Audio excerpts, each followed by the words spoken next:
Yo guys, welcome to my video. Hari ni aku nak buat comparison. Macam aku cakap, kita dah ada kedua-dua telefon ni. And dekat tangan aku ni basically dekat 20,000 juga device yang aku pegang.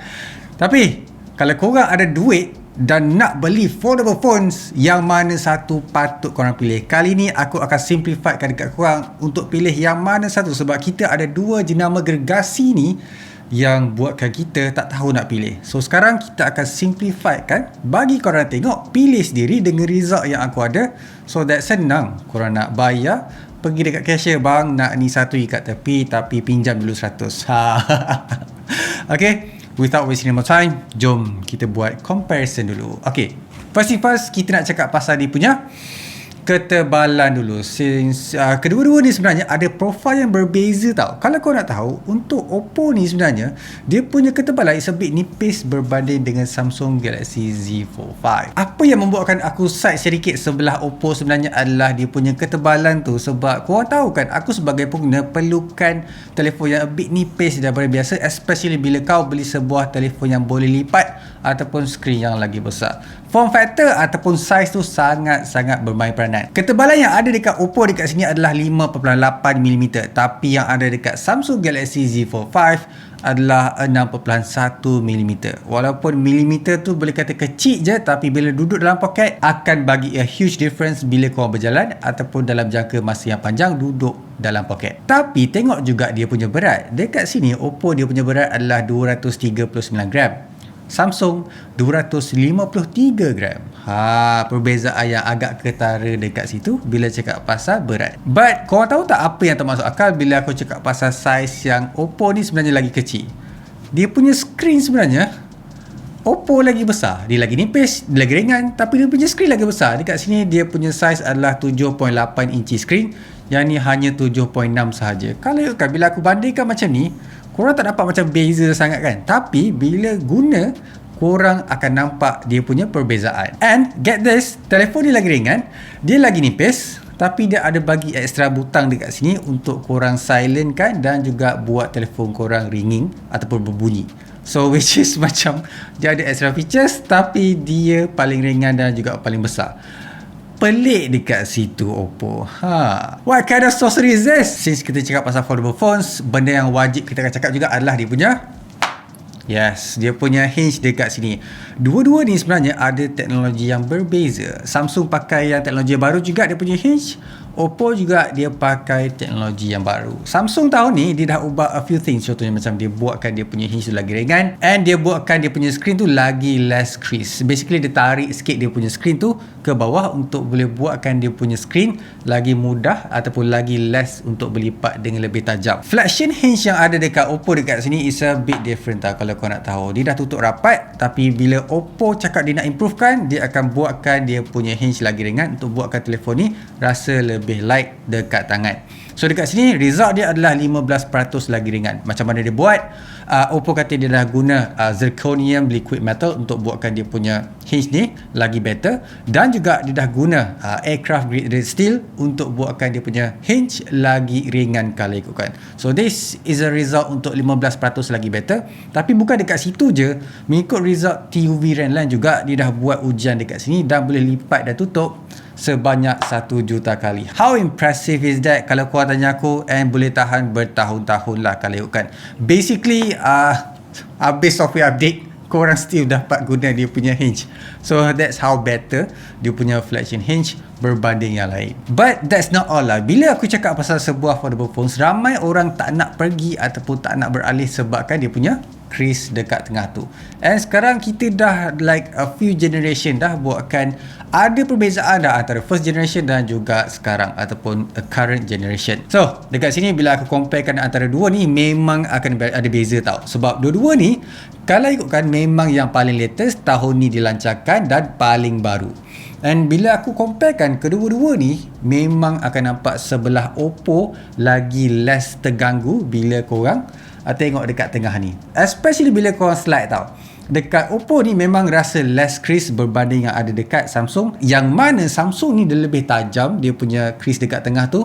Yang ada dekat Oppo sebenarnya less kata intrusive sangat dan tak ada nampak agresif sangat bila korang tengok depan-depan.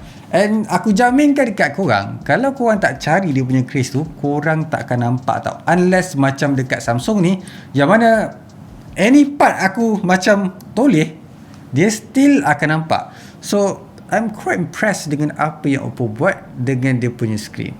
How do they do that? So boleh kata Oppo menang dekat sini. Jujur aku cakap, memang Oppo lagi better handle crease berbanding Samsung. Sebab dekat Samsung ni memang akan nampak sangat jelas. Cumanya dekat sini, kalau korang macam nakkan screen yang tak ada lubang kan, Samsung lah menang. Kalau dekat Oppo ni, dia still akan ada punch hole display tu. Tapi dekat Samsung, dia pakai satu teknologi yang buatkan dia punya kamera depan ni hilang. Cumanya ialah bila korang ada kamera macam ni, korang tak akan dapat high quality. Dia lebih kepada macam resharpen your image bila korang tangkap gambar ataupun record video. Tu je. Sekarang kita sentuh bab kamera pula. Sebab aku tahu ramai orang nak beli sebuah smartphone tu disebabkan oleh kamera dia yang cantik.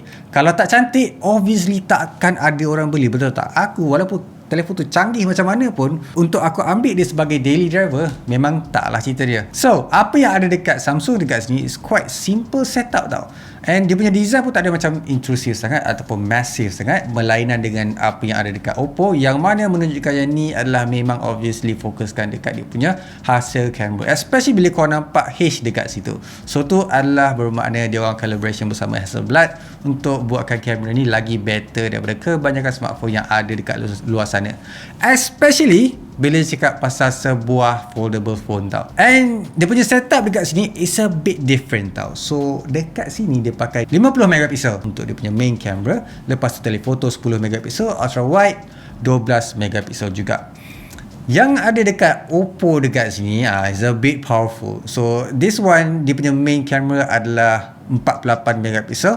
And dia bukan kamera biasa-biasa. Dia IMX888 yang mana Sony Lasia. And then dia punya telefoto juga 64 megapixel, ultra wide 48 megapixel, ada stabilization juga. So ni apa yang kita nak bila cakap pasal sebuah true camera focus, especially bila cakap pasal sebuah foldable phones. Hasil dia dekat sini, Oppo lebih fokuskan kepada more light daripada biasa, yang mana Samsung dia lebih tangkap more detail. Sebab kalau ikutkan saiz kedua-dua sensor dia lebih kurang sahaja, 48 megapixel dengan 50 megapixel untuk dia punya main sensor. Dan bila aku tangkap pun, dia punya dynamic range dua-dua memang dapat perform dengan lagi better.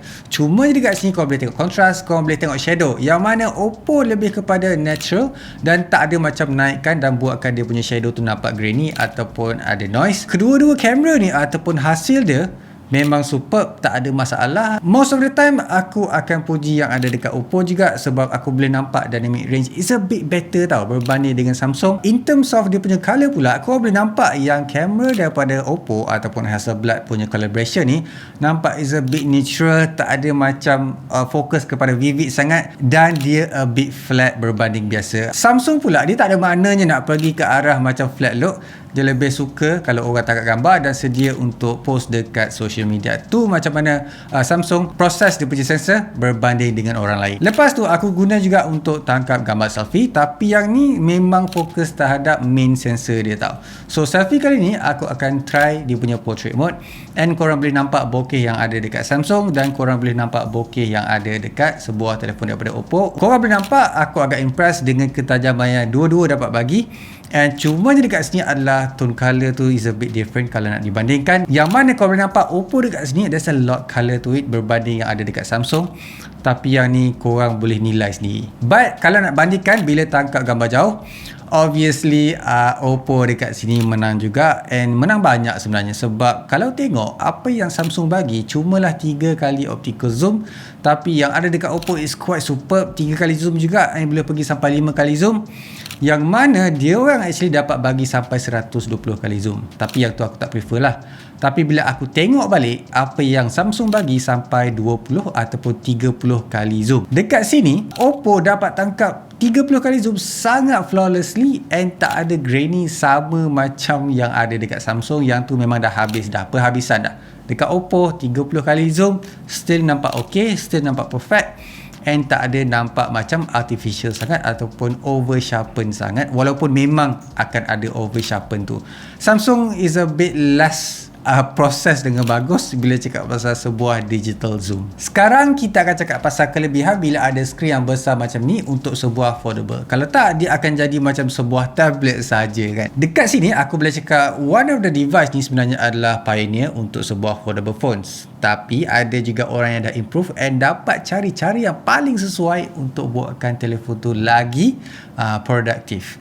Contohnya yang ada dekat Samsung dekat sini, dia punya multitasker tu usually akan ada split screen kan. So Samsung memang pioneer untuk buat that kind of feature, termasuk dekat dalam sebuah smartphone tau, yang biasa tu. Yang dekat foldable, dia orang macam masukkan dekat sini, cumanya adalah korang akan dapat interface ataupun apps yang lagi besar. So ni lagi better, lagi prefer daripada yang biasa tu. Cumanya yang ada dekat Oppo dekat sini, this one is a bit better. Cara dia handle app ataupun buka multitasker tu sangat-sangat aku recommend. And ni datang daripada orang yang memang tak suka buat multitask dalam sebuah foldable tau, ataupun a floating punya window tu.